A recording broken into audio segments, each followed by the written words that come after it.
Kita bertemu lagi pada topik energi laut.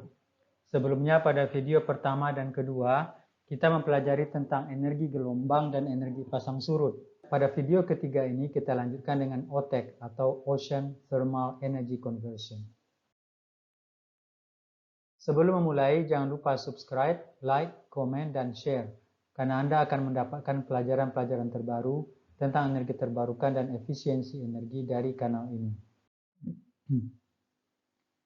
Teknologi untuk menghasilkan listrik dari perbedaan suhu air laut dikenal dengan konversi energi panas laut atau OTEC. OTEC memanfaatkan perbedaan suhu antara permukaan air laut yang hangat dan air dingin di kedalaman di bawah 600 meter untuk menghasilkan listrik.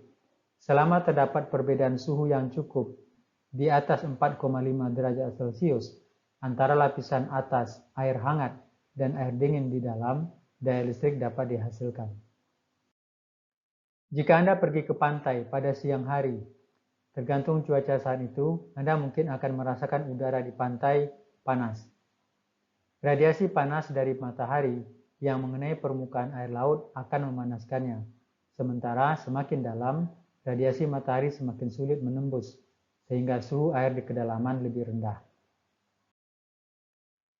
OTEC menghasilkan listrik dari gradien termal alami laut, menggunakan panas yang tersimpan di permukaan air hangat untuk menciptakan uap untuk menggerakkan turbin, sambil memompa air dingin dan dari dalam ke permukaan untuk rekondensasi uap. Grafik ini memperlihatkan bagaimana suhu air laut berbeda untuk setiap kedalaman. Walaupun secara teoritis perbedaan suhu mulai dari 4,5 derajat Celcius sudah bisa menghasilkan daya listrik, namun perbedaan suhu antara permukaan air hangat dan air dingin dalam harus di atas 20 derajat Celcius supaya sistem OTEC dapat menghasilkan daya yang signifikan. Oleh sebab itu, OTEC hanya layak di laut tropis, di daerah di mana gradien termal antara permukaan dan kedalaman 1000 meter setidaknya 22 derajat Celcius. Potensi energi panas laut muncul dari perbedaan suhu antara permukaan air laut di kawasan tropis yang mungkin lebih dari 20 derajat Celcius lebih panas daripada suhu air laut bathyal di kedalaman lebih dari 1000 meter. Pada kedalaman tersebut, suhu relatif konstan, sekitar 4 derajat Celcius. Membawa air laut dingin dalam jumlah besar ke permukaan memungkinkan terjadinya proses pertukaran panas dengan air permukaan yang lebih hangat, yang dari situ energi dapat diambil. Potensi konversi tenaga panas laut di seluruh dunia secara konservatif diperkirakan sebesar 44.000 terawatt jam per tahun. Perhatikan bahwa potensi ini terkonsentrasi di sekitar tropis, di daerah di mana kedalaman laut melebihi sekitar 1000 meter. Energi panas laut secara kebetulan memiliki distribusi yang saling melengkapi dengan distribusi energi gelombang.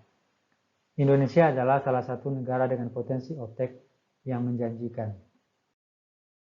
Sebuah OTEC mini 50 kW di Hawaii telah beroperasi di era 80-an. Aplikasi OTEC memiliki berbagai tantangan, antara lain sangat mahal. Lokasi yang cocok tidak banyak. Tidak cocok jika hanya untuk listrik, jadi harus digabungkan dengan keperluan lain, misalnya proyek desalinasi, mempertahankan aquaculture, dan lain-lain. OTEC terdiri dari 3 jenis, yaitu sistem terbuka, tertutup, dan hybrid. Kita akan bahas satu persatu. OTEC siklus tertutup. Dalam OTEC siklus tertutup, air laut yang hangat memanaskan fluida kerja seperti amonia yang memiliki titik didih rendah yang mengalir melalui penukar panas dan evaporator. Uap amonia mengembang pada tekanan moderat dan memutar turbin yang mendorong generator untuk menghasilkan energi listrik. Uap tersebut kemudian terkondensasi dalam heat exchanger lain atau kondensor dengan dingin, air lautan dalam, berjalan melalui pipa air dingin. Siklus fluida kerja atau amonia kemudian diulang kembali melalui sistem dan terus diulang.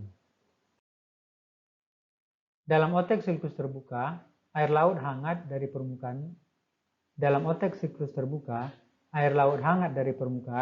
adalah fluida kerja yang dipompa ke dalam ruang vakum di mana ia menghasilkan uap pada tekanan absolut sekitar 2,4 kPa. Uap yang dihasilkan dikembangkan melalui turbin tekanan rendah yang dihubungkan ke generator untuk menghasilkan listrik. Uap yang keluar dari turbin diembunkan oleh air dingin dalam laut yang dikembalikan ke lingkungan. Jika kondensor permukaan digunakan, uap terkondensasi. Tetapi jika kondensor permukaan digunakan, uap terkondensasi tetap dipisahkan dari air laut dingin dan dapat dikumpulkan sebagai sumber penyediaan air tawar untuk penggunaan komersial, domestik, atau pertanian. Dalam sistem siklus terbuka, air hangat setelah menguap dapat direkondensasi dan dipisahkan dari air laut dingin. Mereka akan meninggalkan garam dan menyediakan sumber air tawar yang bisa digunakan di kota atau di lahan pertanian. Sistem hybrid menggabungkan manfaat dari dua sistem tertutup dan sistem terbuka. Menggunakan siklus tertutup dikombinasikan dengan evaporator tahap kedua untuk menghilangkan garam air. Untuk sistem OTEC di pantai, dibutuhkan persyaratan tambahan, yaitu topografi yang memungkinkan akses ke air yang sangat dalam, yaitu 1 km atau lebih. Kondisi yang dapat ditemukan di pulau-pulau tertentu di wilayah tropis, atol karang, dan sejumlah lokasi benua. Di Amerika Serikat, lokasi potensial termasuk Hawaii, Puerto Rico, dan landas kontinen di lepas Teluk Meksiko. 3 kepulauan Cayman adalah lokasi yang ideal untuk teknologi OTEC, karena mereka dikelilingi oleh palung Cayman ke utara dan Bartlett jauh ke selatan. Ini adalah bagian terdalam dari Karibia, kedalaman lebih 4 mil. Kepulauan dekat Puerto Rico juga lokasi yang layak. Indonesia termasuk lokasi yang baik untuk OTEC. Gradien termal memberi OTEC konversi energi dengan efisiensi 3 hingga 4%. Sedangkan pembangkit listrik tenaga uap atau minyak konvensional yang seringkali memiliki perbedaan suhu 260 derajat Celcius atau 500 derajat Fahrenheit menghasilkan efisiensi termal 30 hingga 35%. Ingat, semakin besar perbedaan antara suhu panas dan dingin, semakin besar efisiensi sistem konversi energi. Jadi untuk mengimbangi efisiensi termalnya yang rendah, OTEC harus memindahkan banyak air. Dibutuhkan sekitar 20 hingga 40% dari daya yang dihasilkan oleh OTEC untuk memompa air melalui pipa di dalam dan di sekitar sistem OTEC. Inilah sebabnya, hampir 100 tahun setelah ide OTEC pertama kali diungkapkan, para peneliti OTEC masih berusaha untuk mengembangkan pembangkit yang secara konsisten akan menghasilkan lebih banyak energi daripada yang dibutuhkannya untuk menjalankan pompa, dan yang akan beroperasi di iklim laut yang korosif atau menyebabkan karat, untuk memungkinkan pengembangan dan konstruksi OTEC. Pembangkit listrik OTEC dapat dibangun di darat atau di anjungan terapung lepas pantai. Energi listrik yang dibangkitkan dapat disalurkan melalui kabel dasar laut dari platform ke jaringan listrik atau grid terdekat. Amerika Serikat telah memimpin dalam pengembangan OTEC, terutama melalui pekerjaan yang dilakukan di National Energy Laboratory of Hawaii atau NELHA di Keyhole Point.